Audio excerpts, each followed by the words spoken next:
Hey, everybody. Welcome to A Million Little Podcast with the new cast of the podcast, new old cast. Myself, I'm Kevin, and from Chicago, Dave Miller. What up, Dave?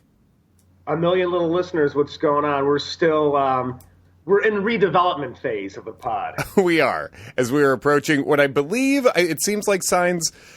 I would say signs are looking good for a third season of A Million Little Things. It sounds like out there. I know DJ Nash tweeted he came to an agreement to, I think, remain showrunner, basically. But then again, the world might not exist. So who knows? Unbelievable. Yeah, at this point, I think you have to prepare for anything. Like, it's crazy times you live in, bottom line. I mean, you have to be prepared for anything. How is Chicago right now? Chicago's fine. We were talking off the air about how I think, the St. Patrick's Day festivities, because, Chicago, Boston, New York, all those cities really go hardcore. They cancel the parades and, like, the river being dyed green here, but you're still having several hundred people in a bar at one time all day long. So. Right, which just petri dishing it up. It's like, you and I are in places that are not ideal for avoiding the spread of everything. Because it's like in New York, you can't. I mean, literally, the only way you avoid being extremely close to everybody is by staying in your house. It's like, you take the subway. It's like that. Well, that's you're all jammed up together. So cool. Let's talk about A Million Little Things. We might as well, because as the world, as we were saying, the world is as bad as it's been in our lifetimes. So everything feels silly to do, but then everything's not silly to do. Who gives a fuck? Let's talk about a network drama. We have carte blanche now. Yes, exactly. So, boom. This is, in this episode, I'll say right off the bat, in this Delilah fucks. We don't know that for 100% sure, but, she gets in a car at the end after a flirt situation with some dude. But, Dave, where do you want to start character-wise today? You know what? I feel like we never start with Eddie for some reason, maybe because, the Dakota stuff. I'm not a big Dakota guy, but I feel like we never start with Eddie. Should we? Yeah. I mean, Eddie's got a couple of things, and then Katherine does too, so sure. And then we can go into the captain stuff. Well, you see in the opening scene, obviously, Eddie's preparing for Aunt Lindsay's arrival. Gary's giving him hell. So Aunt Lindsay arrives. They want to make sure that she is sober and not around the child, of course. Right, not around Theo because she's apparently that level of wild card. They haven't seen each other. I mean, Theo's never met her, right? Or, Yeah, you would think at the end he's like, don't wait 10 years to come around again. Well, even if he's 11 or 12, he still wouldn't remember her. You know what I mean? So even if he has met her, it's different. It's, it hardly counts. So, they basically have a plan to have Theo elsewhere playing laser tag when Eddie's sister comes over. And Gary steps up to laser tag with Theo because Katherine gets called in on a job thing, which it's a normal thing. She feels bad that she's bailing on this thing with Theo, but it's like she has a big job and this is a big job opportunity. The partners call her and so she has to do that. So that's, I'm glad she does and didn't give that up to do this. But Gary goes along. So Eddie can be there for his sister's arrival. For sure. And, everything seems to be going well. They're preparing the garage area, I think, with the couch. And then Eddie finds a thing of Coke. And obviously Lindsay has not been sober. He automatically thinks it falls out of the clothes, out of the bedding, kicks her out before she has a chance to explain. Well, we find out, Eddie and Dakota have been working on this album. Dakota comes over and tries to find a piece of music equipment or something. And Eddie kind of puts two and two together that, no, she's looking for something else. And he's like, you looking for this? We find out that Dakota's been using typical rock star thing. And so Eddie effed up, kicking Lindsay out.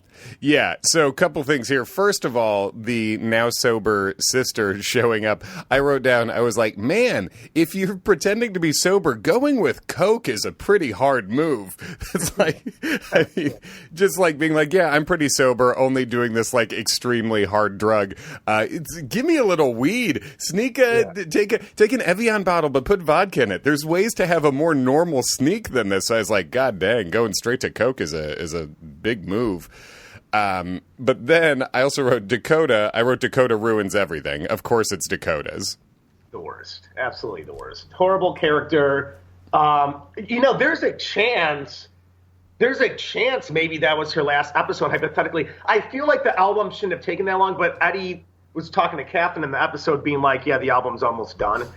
I mean, how does an album get done that fast? I mean, yeah, she had songs written probably for years, but right. So that could have been the last time we've seen Dakota. Who knows? Yeah, it's hard to say because it seems like at the end, because we'll get to Katherine stuff, but Katherine, her job situation changes, and she doesn't want Eddie to be around someone who's doing coke since Eddie's sober too.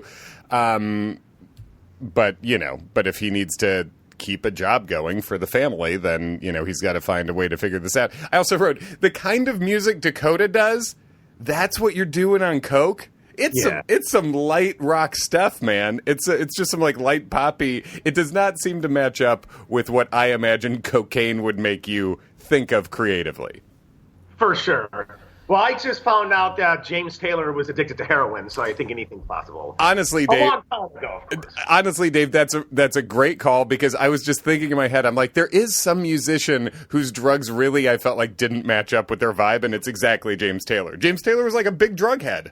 Yeah, and someone told me that he got, well, I don't know if this is a rumor, but like he got either Lennon or McCartney on it, maybe Lennon or I don't know. I don't want to get into libel, but someone told me like they did it together, but whatever. But I love James Taylor. I just found out a few weeks ago. Oh yeah, but another thing, it would be like I don't know, it'd be like finding out John Denver does blow. It's like what the fuck, what is happening? So yeah, Dakota, I was like, that seems weird music to do on coke, not coke music. And I wrote also because Dakota doesn't perform sober, I guess, or Eddie was saying he never performed sober, and then he's like, you don't need it, and I was like, you know what? I frequently don't perform sober myself, so I don't know how much room I have. I don't perform drunk either. Sober light. I usually have a drink and then do stand up. And I'll bring a drink up with me that I don't almost ever touch on stage. But yeah, I don't perform fully sober all the time. I'm fully sober right now because we're recording at 10 in the morning. But yeah, so I wrote that down. Dave, have you worked drunk? In the bar industry, you must have. Yeah, I mean, there's times where things get a little out of hand and you're doing bombs and shots and stuff. But, I've always been able to like count the drawer and stuff like that. You know what I mean? Sure. Yeah.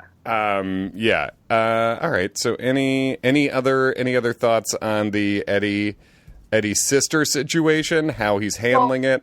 Well, yeah. Well, at the end, so it's an episode where Eddie really got some, I mean, he's always on, but he got some quality screen time. I feel like at the very end, when, the credits hit, we have Lindsay asking Eddie about the lake house. So I guess Lindsay and Eddie went to a lake house with their parents, I'd imagine, 20 years ago. Eddie's like, why are you asking? That was 20 years ago. It's hard to hear. When you're watching a show and people, it's like they're talking soft, or maybe it's just the audio. Right. It sounded like he said, we stopped going after Stewart died. I don't know if yes. Stewart. It sounded like that. After someone died who we don't know. Yeah. And Eddie's like, why are you asking? It's been 20 years, and Lindsay said no reason. And then the door closes, and that's the end of the show. So because it happened at the end of the show, and Eddie had this confused look on his face, we will find out about that at a certain date. So that was interesting. It seems like that's a teaser for the next, capital M mystery of the show, because it seems like they do like to sprinkle in a mystery element, Obviously there was a lot with the dearly departed Christina Ochoa, that mystery Barbara Morgan angle. So it seems like this is, I guess we haven't had a full on mystery in a while. So I assume that's what that's going to be. Yeah. Should we bounce? Dave? Have you ever had anyone? Have you ever had anyone stay with you who was like troubled, like his sister was? No, I've had in the past like people I know here who drink too much, like crash. But and I don't like that. I don't want to. You haven't had to put up people for like a while. Yeah, I haven't done that. Yeah, I think for me, it's like I lived with people who had that kind of a situation kind of without knowing it. I remember just in college, like we were not a drug house in college. You visited my college home at Ball State. We were just a bunch of, college drinkers basically. But I remember there was like a bunch of Coke on a mirror downstairs once. And we were just like, all right, this is a different kind of party than we thought. Like, I don't even know who this person's doing that with. Like, who's just doing Coke by themselves in the basement? But we had one roommate like that. I've been, at apartment get-togethers where that has come out of nowhere, and every other person was in the know but me. Oh yeah, totally. Yeah, I've been that guy too. We're just committed drunks. What can we say? So Katherine, I guess we might as well bump over to Katherine's thing. We mentioned she had to go into work, and then ends up having Gary take over the laser tag duty with Theo. She has her assistant guy, and I did write at the beginning the assistant guy who's gay, and we know that, but he's going really over the top. He's very camp at the beginning, and I was like, something's going to happen with how gay he is this episode. That's great, man. And it did. I was like, oh man, they were foreshadowing what would happen with him because of just how over the top campy he was being. And yeah, so it turns out Katherine thinks that she's getting called in to have this meeting with this client because the client's a woman, like a high-powered woman, and they wanted to make it seem like, oh yeah, we employ women here too. So she thinks that's what it is. The partners are very complimentary to her, and it turns out, she wasn't bumped off the last case because she's a woman. She was bumped off because some client said like Carter made him uncomfortable. So he's just a big homophobe. Yep, that's right. What happened. I had the same thought too. He appeared like 3 minutes in the episode, and I'm like, okay, he's going to be part of the storyline here, Yeah. But yeah, and then, so it gives Katherine, Katherine's like, you know what, this is my excuse to like get out of here. So after 8 years, she quits. We see all her stuff packed up in the house, and she's like, what are we going to do? You mentioned how you foreshadowed that, Katherine out of work now, Eddie working on this album. So yeah, she's giddy about quitting too. She's psyched about it. Yeah, and I think we saw last year how she was trying to balance work and home life, dealing with the marriage. So it'll be interesting to see. Maybe she'll take on more pro bono cases. I always think, and we have lawyer friends and stuff, Kevin. I always find it comical when like a lawyer quits the firm and they're like, what are we going to do now? You're going to get a job in an hour. You know what I mean? You're going to work at another law firm in like 10 minutes. Right. That is funny. You have a very hireable skill set, with a limited pool of people who do what you do. And you make a lot of money anyway all the time. But yeah, Dave and I are basically our best friend who isn't each other from high school is a lawyer out in Seattle now too, who negotiated my record deal actually. But yeah, it is funny watching someone who has been employed in a great job for 8 years quit the job and then be like, oh my God, how will I survive? Which I understand. But Dave and I are just living a life that like, having a job for 8 years even. Yeah, Kevin, we have jobs where it's like, are we working on Monday? You know what I mean? Oh, I truly don't know if I am. Yeah. I was supposed to be doing shows this weekend. They're canceled because the world's gone to hell. My industry doesn't exist anymore, I don't think, because it's a stand-up comic based on crowds. It's a different lifestyle when you're hopping job to job all the time like we are. It's going to be a world where you like do comedy sets on TikTok. God, yeah, I know. Just going to have to really get into the Instagram video game. Follow me at Kevin McCaff on Insta and Twitter and stuff. Yeah, Dave, what's your favorite job, favorite quitting? Do you have a favorite quitting story from your life or a job you were most happy to quit? So, honestly, Kevin, I I'm the type of person who can't quit something really. I need to be like forced out. You make them fire you. Yes, here's the thing. I love it. I've probably set a record of accepting jobs and not starting them. I'm the type of person that if I have a job, I still look for one. I get hired and I'm like, you know what? The day before, I'm not going to do it. So I'm good about not quitting, but I'm bad about accepting and then not going through with it. But I worked at this hotel for about 20 months and I really enjoyed it. But I went through like 5 different food and beverage managers. And finally on the last one, I just scaled back my hours and he eventually took me off the schedule. I need to be like forced out because I hate to quit. Right. But that was my best quitting story because, again, I stuck with them through thick and thin. They continued to screw me over. I still stayed. And like you socially distanced yourself. Socially distanced myself, yeah. What about you? I've quit. So, I quit caddying when I was like 13 because a guy accused me of stealing his club. It was this old doctor. He was like some 80-plus-year-old doctor, and he took 6 hours to play the course, and he bumped into a friend on another hole, and the friend was like, oh, yeah, I don't have a 4-iron, whatever. And he was like, I never used my 4. You can have mine. Gave it to the guy. And then he asked me for his 4-iron a couple holes later, and I was like, I don't have, you gave it to your friend. And he didn't remember. He was legit senile. And so he accused me of stealing it. And I was like, where do you think I put it, buddy? Like, like it's just in my pant leg somewhere. This is, and at the time, I was like 12, 13. I was like 5 foot flat. I was tiny. And at the end, he paid me 50 cents for 6 hours. So I threw his clubs into the bushes and quit, basically. And that was, in Clarendon Hills, Illinois. Or, like, I guess I quit the music assistant job at Letterman. One of my first jobs out of college, I was the music assistant for basically Paul Schaefer and the band at Letterman. And I quit to take a writing job after that. And it was a very fun job, but Paul was mad at me for quitting. And during rehearsal on one of the last days, just like blew up at me for no reason. And I kind of wasn't sweating it. And Felicia, the one woman in the band, I had gotten her a bunch of Hennessy because she wanted to get drunk that night at rehearsal. And while Paul was yelling at me about like not having enough pencils there, Felicia said, shit. Comedy writers don't have to be worrying about pencils. Just count the hours, baby. And so she had my back. And God bless Felicia, basically. So yeah, those are my quitting stories. Where we want to go now, or anything else with Katherine? I wrote that Carter was a little giddy with Katherine about like Katherine quitting her job for him. I get it, and it's the right thing to do. And then at the end, he sort of like says, he expresses concern, but yeah, too giddy probably at that time, but at the end, I think he had not tears in his eyes, but he was emotional with the hug and stuff. It was. Yeah, I thought that was a beat you needed, so I'm glad that got in there. Because at first I was like, oof, man, she's really dealing with some stuff. Yeah. Well, and then you have the polar opposite of Carter. You have Derek.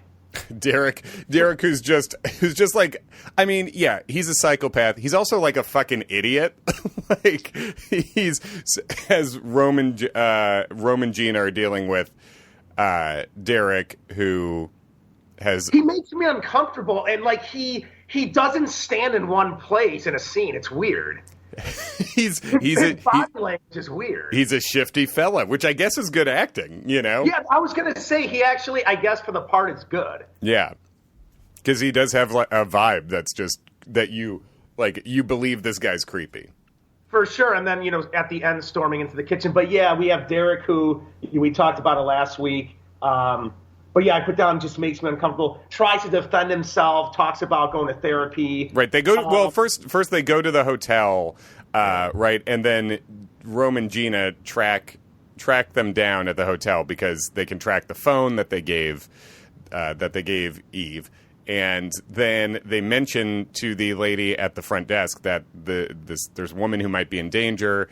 And she's like, I can't, sorry, it's hotel policy, I can't give you the room number. But then she sort of leaves the computer open for them to look on their own if they want. So she played it well. She played it cool. You know who doesn't play it cool is friggin' Rome at any point. He plays nothing sneaky. And they're just like sitting outside the door yammering while they're not like hiding around a corner or anything. And then they just pop out and see them. Yeah, that was bad. Rome is not calm, cool, and collected when he needs to be. Yes, but they do find him, and then as you say, so they sit down and they're talking, and he's the Derek guy, who again, he's a psycho, but also he's so fucking stupid. He's talking about anger management and stuff. You were saying, yeah, talking about anger management and that we're going to work things out, and Eve mentions how when they get through this and settle down, they can think about kids later. Now, this is all in... Kevin, what's your opinion? This is Eve legitimately acting, playing it cool, because at the end we do find out first of all, I love how there's a notary at the hotel. Yeah.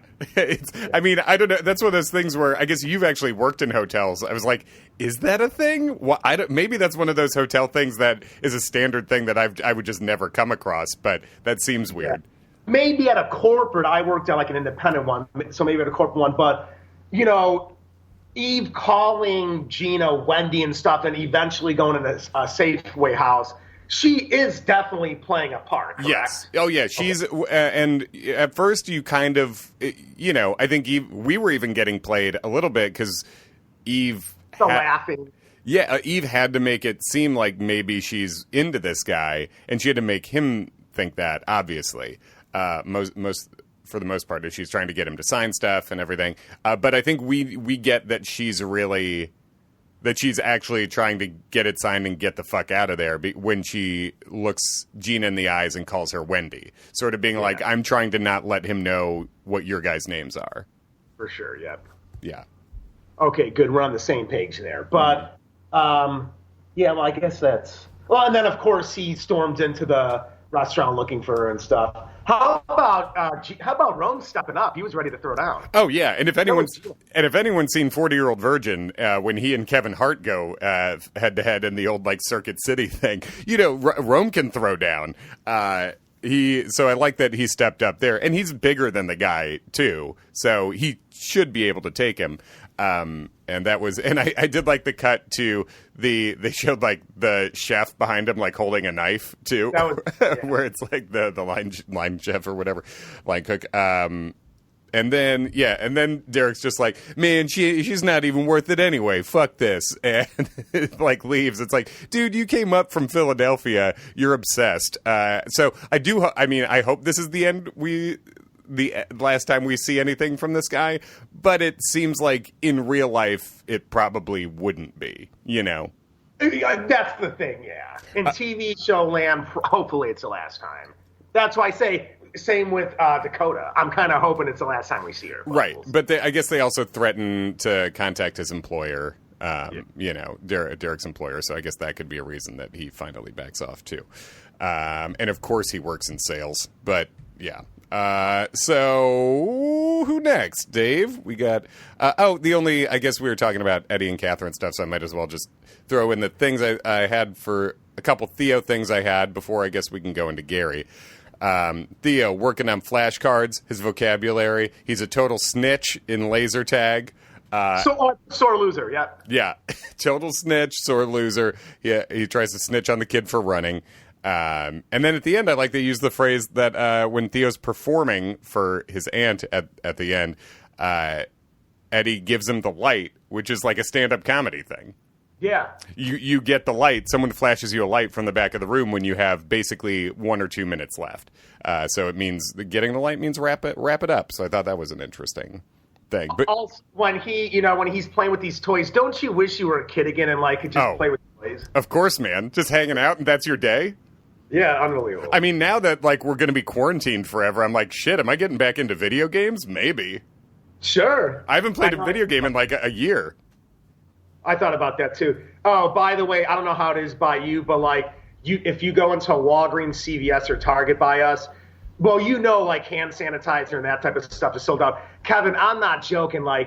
you can't even get like hand soap with where you squeeze it down. Like, Kevin, like there's nothing. You go to Target, like there's nothing there. Yeah. Yeah, it's crazy. I mean, I understand that people stocked up on these things, but I also don't understand, like, the stores should just keep ordering more. Like, these are places that could be making money off of this, so just stock it up.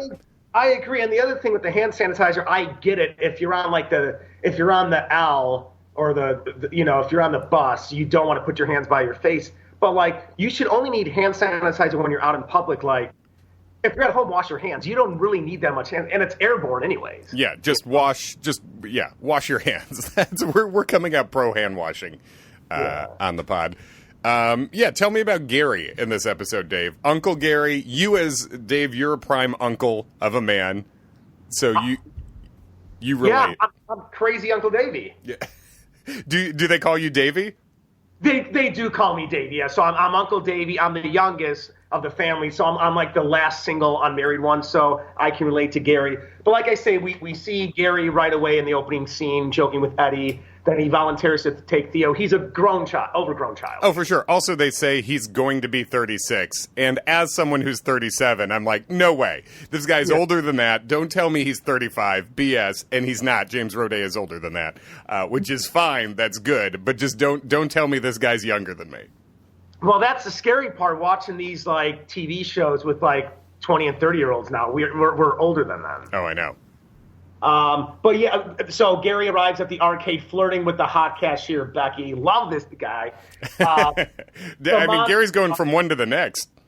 It's beautiful. He's just always got his A game on, plays laser tag with Theo and stuff. But hold on. Oh yeah, so the 4'5" child butler, as he refers to him as, which was a good way to refer to him. Funny way to refer to him. Also, it just makes me realize, like, I know adult heights. I could not ballpark any child's height. Like, what's 4'5"? I can't even picture that.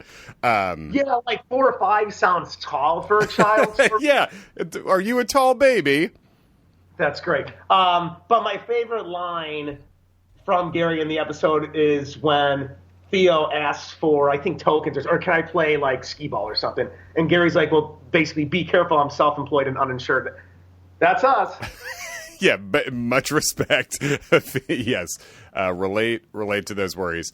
So yeah, they're laser tagging about Gary. I did write that it seems like Gary would be a good fit, possibly a decent fit with a single mom. Yeah. Because he loves kids so much. He gets along with them. He relates to them. So it feels like he could handle that, because that can be, as someone who was raised by a single mom, dating a single mom seems complicated to me. Not everybody is up to it and can handle it, but I think Gary can. For sure. Although I feel like I'm just not a big fan of people whose social style is like ball busting. Don't like that at all. Yep. And there's a little, but I mean, I guess Gary's like that too, so they fit this way. But she's ball busting. Really, a lot of jokes about how young the girl behind the counter is. Right off the bat, she's like, "Oh yeah, I think she goes to school, same school as Theo and her kid." She did one too many youth jokes.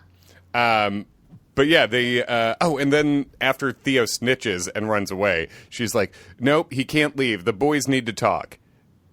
You don't get to say that.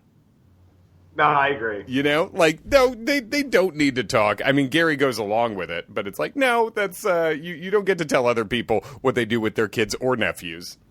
The only thing I can think of in that instance, she mentions how she knows Katherine and stuff, so maybe they interact with each other on a fairly daily basis at school and stuff, so she wanted to make things easy. Yeah, that's what she says. But I agree. And turns out she was in the military. She had the baby, got married and divorced young, still on good terms with her ex. Yeah, thanks for bringing that up. Yeah, she makes a joke that she's like, yeah, we're still on good terms. We just want to be hot single parents. It's like, she's really talking herself up here. Yeah, she's coming in hot, which I appreciate. Sure, let's get down. The good part about that, talking yourself up, is it's like that's a flirt now. You have to flirt, yeah. You know, so that's good. I appreciate, Dave, I think you and I both appreciate people putting it out there. Let me know what we're doing. And especially, like, I feel like that was during the day. Oh, it was, like, daytime flirting, sort of, in a public place. Love it. Yeah, hell yeah. Get after it. Yeah, and I think that's the only other thing I had written for Gary was he at the beginning was doing a good job remembering all the drunk messes that Eddie and his sister made. Basically, where he's like, "Oh yeah, Eddie's sister apparently barfed on a flower girl at a wedding. Solid move." What's the drunkest drunkest wedding thing you've seen, or do you have a drunken public moment that would stand out for you personally, Dave? I mean, one instance is, so I knew this girl who had a sister that was not her twin, but they looked identical. Yeah. You know how there's families where, like, sure. Yeah, there's a sister 2 years older, but, like, they look like identical twins. Yeah. And I was talking to the sister, really thinking it was the girl who was my friend. And she corrected me after about a minute and a half, and she was, like, angry about it. Like, I mean, it's embarrassing for me. You don't have to be angry about it. Right. You know? Well, especially if anyone should be I mean, no one should be angry about it, but if anyone was going to be miffed, you would think it would be your actual friend. Not the stranger. Your actual friend for, like, thinking someone else was her. A stranger you talking to like normal should just be like, this is weird. That should be it. You saying that reminds me of our friend Shane when we were both cast in a movie called Virgin Alexander a few years ago. Bronson Pinchot. Yeah, exactly. Bronson Pinchot was in it. Yeah, and so during one of the shoot nights, we finished shooting. We didn't have to shoot the next day, so we went out and got drunk with some of the other cast members. And Shane was very drunk and hitting on a girl in a yellow dress at the bar, and then she left. And then some other girl in a yellow dress who looked nothing like her came in, and Shane just picked up the conversation. Like, it was just literally, I don't even think the hair color was the same. I think it was just like a dress of similar color, and he was just like, yeah, let's keep this going. That is fantastic. I love Shane. Oh, it's great. Drunkest I've ever been was probably my own wedding. I wasn't drunk at my wedding, but I was very hungover that morning. I've never seen anything like it from you. Yeah, it was bad. Everything's been great since then, though. Cool. So we got Maggie and Delilah to close? Sure, yeah. Maggie and Delilah hanging out, and then Maggie just out of blue says she wants to go out to a bar. They do so. I thought about Jamie, obviously, when Delilah was speaking French. R.I.P. Jamie. When some guy tried to... First of all, like, they just sat down and some creepy guy is, like, aggressively trying to flirt. Oh, yeah. And you could tell this show very much, like, if a goofy guy walks up, he's gonna be a nothing. Like, there's no... It's like you can tell as soon as this guy walks up, he's going to be over the top, like, D-baggy, and then just get removed immediately. But yeah, man, Delilah goes full French here, and we don't have Jamie. Yeah, so I definitely wrote that down in my notes. They eventually find a guy looking over at them. Delilah insists he's looking at Maggie. Delilah makes a first move, brings him over to the table, but Maggie soon finds out that the guy's into Delilah, and she doesn't even care. You know, she's okay with it. Yeah, Maggie's not sweating it. I think Maggie genuinely just wanted to get out. And it was fun watching them both be out there and actually have fun. Delilah was, I thought, very charming in this. Also, clearly he was into Delilah because Delilah's like, he's checking us out, and if he was checking out Maggie, he was checking out the back of her head at that point. So it's like, yeah, Delilah, your face is facing him. He sees you. But I like the motif of Delilah getting sayings wrong was fun. The scapegoat. Also, two kernels on the same corn cob. That makes sense. That's the same as two peas in a pod. It's a different saying. I feel like that better. But it makes perfect sense. It's not wrong. It's different. But yeah, they're playing Bugaboo, she also said, which if someone who looked like Delilah came up to you at a bar and was like, when you're done playing Bugaboo, do you want to come over? Yes. like who gives a shit? That's great. So yeah, you mentioned they end up seemingly going home together. I mean, Kevin, anytime I've been in a Lyft or an Uber with a girl, things are going to happen. Okay, good. Yeah, good to know. As you know, I've not dated in the world of Lyft or Uber, but yeah. I mean, even if it's just making out, but that's at least, that's going to happen. At least. Yeah, right. It seems like if you're getting in a car together, even if you're making 2 stops, it's an affectionate way to end the night, because otherwise you would just it's reasonable and easy to go in 2 separate cars away. But Delilah's, like I said at the beginning, even if she doesn't, for the purposes of the catchphrases on our podcast, Delilah fucks. God bless her. Good for her, getting after it.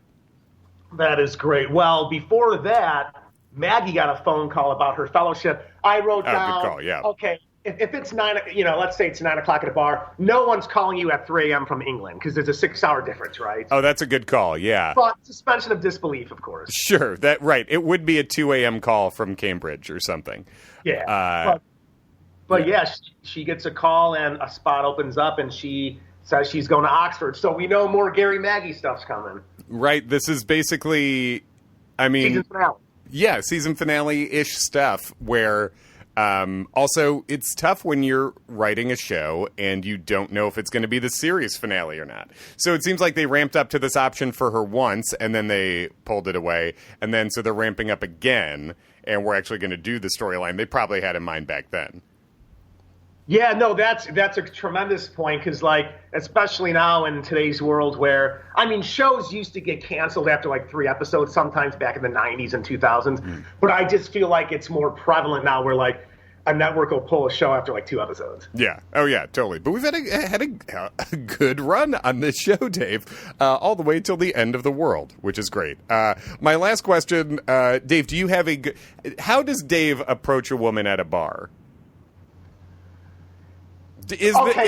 Yeah, go ahead. Do you have a strategy? Well, so I have to admit, I do have good luck sort of scaling back. The problem is I feel like I scale back when I'm sober. Once I have drinks in me, dude, I'll flat out go up to them and I'm a cultured man. I'll go up, I'll compliment their wedge heels or something. I don't care. No, I like accessories. I'll say nice earrings. I know it sounds corny and cheesy or nice jacket, but you'd be surprised how it works. Oh, I think anyone listening to you at this point knows that Dave is a big personality, but it's all real. I've explained this to people, when you meet Dave, you're going to think this might be amped up from somewhere. It's not. This is sincere. This is what you're getting. I've seen girls all over you at bars. I remember one of our girl who's one of our high school friends, her friend came out to a show of mine years ago, and I just remember everyone just being like, this girl's obsessed with Dave. She's a good-looking girl, and that was a time when you did lay back very much and let it come to you. As a guy who, again, never hits on anyone in a bar, interesting to see for me. If you want to hit on Dave at a bar, go to Chicago, find out, hit up Tin Lizzie's. So not this weekend, but some other time. Anything else, Dave, before we close out here? No, just that the trailer for next week, John Dixon returns. I wanted to bring this up, Kevin. It's so weird. He was on the show a ton last year, but to have such a big name star legitimately not be on the show anymore. Ron Livingston is a huge name. Yeah. And yes, we see him in flashbacks. We're he literally hasn't been on this year. It's just so weird to have a show based around such a big star and him just not being on. Yeah, but in this case, it's it is very strange from from a casting standpoint. But I guess it also makes a lot of sense, and it makes sense for this upcoming episode, which is basically checking in another year later. Because the person in some ways fades from your life a little bit, and that's by not having him show up as much. I think they've sort of made that effect happen, and so it's, and then it hits even harder probably when you do think of the person who you don't see anymore. So yeah, we get a little, your boy, Ron Livingston, get him next episode, which we will get done relatively quickly. And then we will be pretty much caught up to where we would like to be after our couple week hiatus before that has put us behind. So follow us at A Million Little Podcast on Instagram, at A Million Podcast on Twitter. Dave, anything else before we go? No, I think we're good. Enjoy St. Patrick's Day. I mean, I am not going to enjoy it because of this. So. Oh, yeah. No, I'm going to Jamie got a bunch of Guinness ever since she became a McCaffrey after we got married. She does a Guinness stew as an adopted Irish person, basically, every St. Pat. So we're just going to get drunk and do that here. And maybe I'll see if I can get her to speak French for you guys and drop that into the podcast. Thanks, everybody. Who says a million little bye now, you or me? Go with it. A million little bye.